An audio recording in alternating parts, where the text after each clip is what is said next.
اگر انسان نے اپنی آئسولیشن کو پاک کرنا ہے تو اس کے لیے سب سے پہلا طریقہ یہ ہے کہ جس طریقے سے اگر انسان سے گناہ ہوتا ہے تو انسان اتنی ہی زیادہ نیکیاں کرنا شروع کر دے اکیلے میں، چھپ چھپ کے۔ جتنی آپ زیادہ نیکیاں کریں گے چھپ کے، لوگوں کے سامنے کرنے کے بجائے چھپ کے کریں گے، تو اس سے کیا ہوگا؟ اللہ تعالیٰ آپ کے برے گناہوں سے نظر انداز بھی ان کو کر دیں گے، بلکہ آپ کو توفیق بھی دیں گے کہ آپ ان سے توبہ کر لیں۔ سورہ ہود میں اللہ فرماتے ہیں وَأَقِمِ الصَّلَاةَ طَرَفَيِ النَّهَارِ وَزُلَفًا مِنَ اللَّيْلِ، اے میرے بندو نماز کو قائم کرو دن کے دو کناروں کے بعد۔ دن کے دو کنارے کون کون سے؟ فجر اور عصر بھی اور مغرب بھی، دونوں رائے موجود۔ وَزُلَفًا مِنَ اللَّيْلِ، اور پھر رات کو بھی، اور وہ ہے عشاء کی نماز۔ اور آپ نے ساتھ فرمایا، اللہ تعالیٰ فرماتے ہیں اِنَّ الْحَسَنَاتِ يُذْهِبْنَ السَّيِّئَاتِ، کیونکہ نیکیاں جو ہیں برائیوں کو کھا جاتی ہیں، لے جاتی ہیں۔ تو جو بندہ کثرت سے خاص طور پہ نمازوں کا اہتمام کرے، اور یاد رکھیے گا گناہ ہوتے ساری فوراً کوشش کریں نیکی کریں اور اللہ سے توبہ کریں، اسی وقت اللہ تعالیٰ انسان کو توفیق دیتا ہے۔ دوسرا طریقہ اس میں یہ کریں کہ انسان کو ہمیشہ یہ شعور رکھیں کہ میرے رب مجھے دیکھنے والا ہے، خاص طور پہ ایسے پوائنٹس پہ، ایسی جگہوں پہ جہاں پہ آپ دیکھتے ہیں کہ آپ سے گناہ ہوتے ہیں۔ مثال کے طور پہ اگر کسی کو پورن کی ایڈکشن ہے، فار ایگزامپل، کوئی آپ اسکرین سیور ایسا لگا دیں یا پھر کوئی ایسا بیک گراؤنڈ امیج لگا دیں جس کے اوپر لکھا ہو، کوئی یہ ریمائنڈر ہو آپ کے لیے کہ ان اللہ رقیب، اللہ مجھے دیکھ رہا ہے، یا پھر اپنے ایسی جگہ پہ جہاں پہ ایسا ہوتا ہے وہاں پہ کوئی نہ کوئی اپنے لیے ریمائنڈر لگائیں۔ کانسٹنٹلی انسان کو اس بات کا شعور ہو کہ میرا رب مجھے دیکھ رہا ہے اور میری موت کسی وقت بھی آ سکتی ہے، اور کہیں ایسا نہ ہو کہ میں اسی دوران ہی، اللہ نہ کرے میرے ساتھ کوئی ایسا معاملہ ہو میری موت آ جائے، تو اب اس میں گناہ میں کیا، کیسے میں اللہ کو دکھاؤں گا منہ؟ تو یہ جو شعور ہے یہ انسان اپنے آپ کو رکھے۔ اور اچھا شروع میں آپ کو ذرا ٹائم لگتا ہے، لیکن ایک وقت آتا ہے کہ پھر انسان کا دماغ ایسے چلنا شروع ہوتا ہے کہ ہر گناہ کے وقت انسان کو فوراً اللہ یاد آ جاتا ہے، لیکن شروع میں آپ کو فورسفلی یاد کروانا پڑتا ہے اپنے آپ کو، اور وہ ریمائنڈر کے تھرو آپ کروا سکتے ہیں۔ تیسری چیز یہ ہے کہ کوشش کریں کہ اگر ایک بندے کو خلوت کے گناہ بہت زیادہ تنگ کرتے ہیں تو وہ آئسولیشن میں کم سے کم رہے، اوائڈنگ دا سچویشن، زیادہ ٹائم لوگوں کے ساتھ گزارے، فیملی کے ساتھ گزارے، کم ٹائم ہو جس میں آئسولیشن پہ ہو۔ مثال کے طور پہ اکیلا نہ سوئے،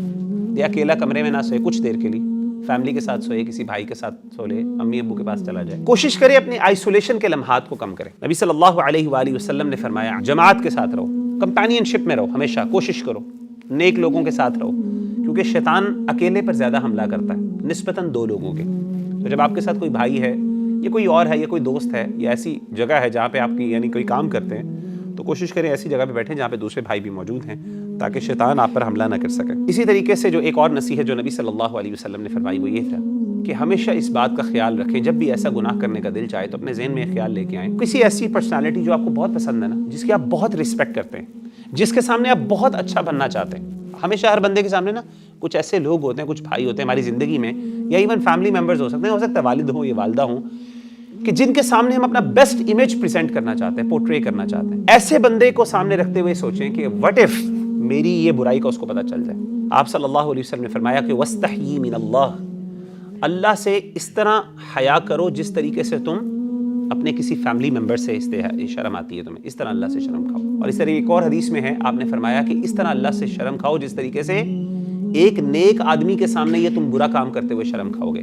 عام طور پہ نیک لوگوں کے سامنے انسان کیا کرتا ہے؟ شرم زیادہ آتی ہے، رائٹ؟ نیک بھائی ہے نا، کوئی دوسرے شغل میں لے عام لوگ دوست ہوں تو ان کے سامنے انسان بازو کا دیتا ہے، لیکن جو کوئی بندہ نیک ہو بہت زیادہ، مثال کے طور پہ کوئی عالم دین ہے، کوئی بہت بڑے عالم، کوئی شیخ آ گئے ہمارے یہاں پہ فار ایگزامپل، تو انسان وہاں پہ بہت محتاط ہو جاتا ہے، اور انسان بالکل نہیں چاہتا کہ میری ویکنس ان کے سامنے میرا کوئی گناہ کوئی غلطی کروں ان کے سامنے۔ نمازیں بڑی اچھی پڑھ رہے ہوتے ہیں، بدتمیزی بھی نہیں، الفاظ بھی بہت اچھے، رسپیکٹفلی ہر چیز بیسٹ ہوتی ہے۔ اور آخری چیز وہ یہ ہے کہ کوشش جاری رکھیں، گیو اپ نہیں کرنا، ہوپ لیس نہیں ہونا۔ ہو جاتے ہیں گناہ کوئی بات نہیں، کوشش کریں، کیپ ٹرائنگ۔ اللہ تعالیٰ فرماتے ہیں وَالَّذِينَ جَاهَدُوا فِينَا لَنَهْدِيَنَّهُمْ سُبُلَنَا، وہ بندہ جو ہماری راہ میں کوشش کرتا ہے سنسیریٹی کے ساتھ اور ایفرٹ کرتا ہے، دو کنڈیشنز، سنسیریٹی اور ایفرٹ۔ جس بندے کے اندر یہ جو چیزیں ہوں، اخلاص اور ایفرٹ کر رہا ہے، ایفرٹ بھی کر رہا ہے، یہ نہیں کہ آرام سے بیٹھا ہو بس سنسیریٹی تو ہے، دل تو ہے بچ جاؤں، لیکن اس کے لیے ایفرٹ کوئی نہیں ہے، اخلاص بھی ہے، دل بھی ہے، نیت بھی ہے، لیکن نیت کے ساتھ محنت بھی وہ کر رہا ہے، کوشش کر رہا ہے، ٹرائنگ ٹو فائنڈ ویز، علماء سے کنسلٹ کر رہا ہے، بکس پڑھ رہا ہے، اپنے آپ کو موٹیویٹ کر رہا ہے، تو اللہ کہتے ہیں ایک وقت آئے گا، اللہ کہتے ہیں ضرور ہم اس کی رہنمائی کریں گے۔ یعنی یہ وہ بندہ ہے جو ایک وقت ضرور اللہ نکال دیں گے اس کو اس برائی سے،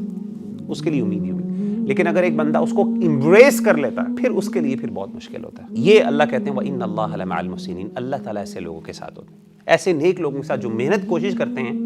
ایسے لوگوں کے ساتھ اللہ تعالیٰ ان کی مدد کرتے ہیں۔